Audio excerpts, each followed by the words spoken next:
It is a mystery, and this is putting a lot of burden on us, all of us, that everybody is seeking for information just as we do. And they think that we have answers. Unfortunately, we don't. Abdullah, we've heard from the Turkish government that have said that they believe that your father walked into the consulate, that he was choked, that he was then killed. From the Saudi government, we understand that he was killed. Until now, it's vague, like it's the story, like the details, what exactly happened inside. As you know, how is the media, Twitter, TV stations, everybody's telling a different story. And for me, I'm trying to simplify it as much as possible, that he died, yeah. And as simple as that. And you were the last one of your father's children to see him. You saw him 2 months ago in Turkey. How was he then? He was happy. It was a very good opportunity for me to see him. We hung out around Istanbul. We had fun, and I think I was really lucky to have that last moment with him.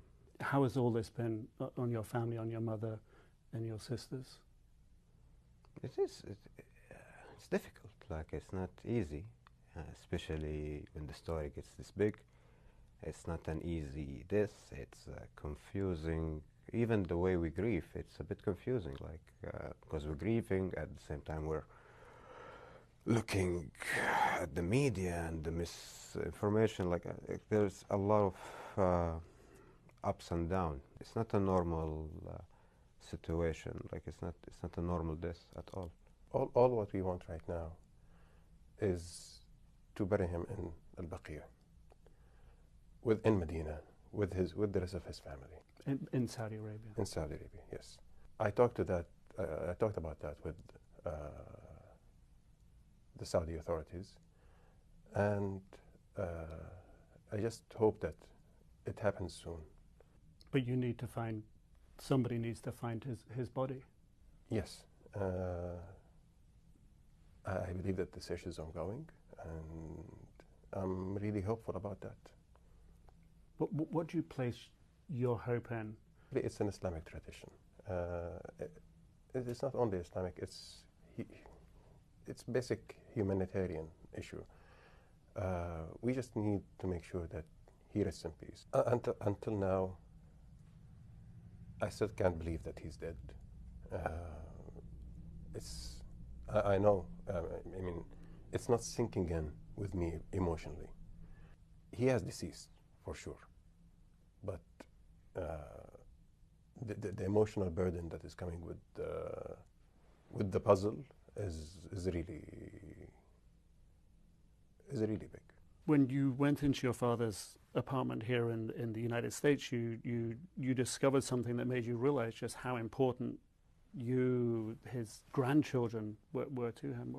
Can you tell us about that? Going to the apartment, that was maybe the most emotional moment I had, like, in this past days.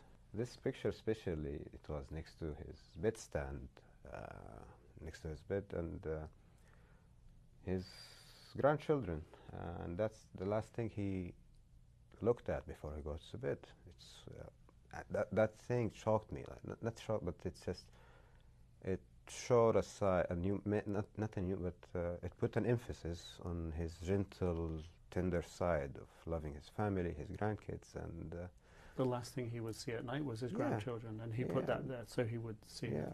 It's just something huge, and it touched me personally, like, and all of the family when they knew about it. What are you proudest of? He's always said the truth, like, basic human, just a good person, as simple as that. And he was very brave. He was always out there. Like, for me, he was like a rock and roll star as a journalist. Like, because he was sort of pushing the system a bit. Yeah, and he's always pushing. He was always Yeah, he's brave. There have been people who've been trying to sort of create a different impression about him, a different legacy, allegations that he was sort of supported the Muslim Brotherhood. I don't believe so. Can Abdullah, you can shed a light on that. I used to tease him also. Like the last time when I met him in Turkey, I used to tease him like, oh, I read this on Twitter, like they're saying you're Muslim Brotherhood. Where is your beard? Where is something? And he laughs and he goes in details. I'm not Muslim Brotherhood because of this, and like, I just And he hear. said that to you? Yeah, Right, and it's just labels, or it's just people not doing their homework properly and reading his article, going in depths. So it's just easier for them just to stick a label on him, like, oh, you're something, you're that, you're that, you're that. Can you tell us about that meeting with the Crown Prince and the King? Yeah, in that meeting with the King and the Crown Prince, when I went there with my Uncle Sahel, the King has stressed that everybody involved will be brought to justice. And I have faith in that. This will happen. You're placing your faith in the King. Yes. In your heart of hearts, what do you think happened? Something bad happened. Something might be, but I really hope that whatever happened, it was just, it wasn't painful for him or something like that, or just it was quick, or he had a peaceful death. That's what I wish for. I'm not sure. I'm just waiting for the facts to come out. It's, for me, it's just death. I know that he's dead. All I'm waiting for is for the investigation to be over, so the facts can turn out. How do you think your father would want to be remembered?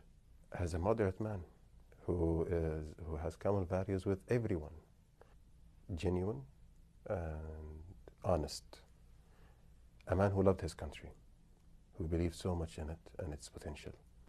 Jamal was never a dissident.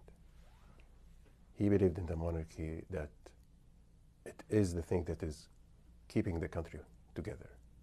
And he believed in the transformation that it is going through. And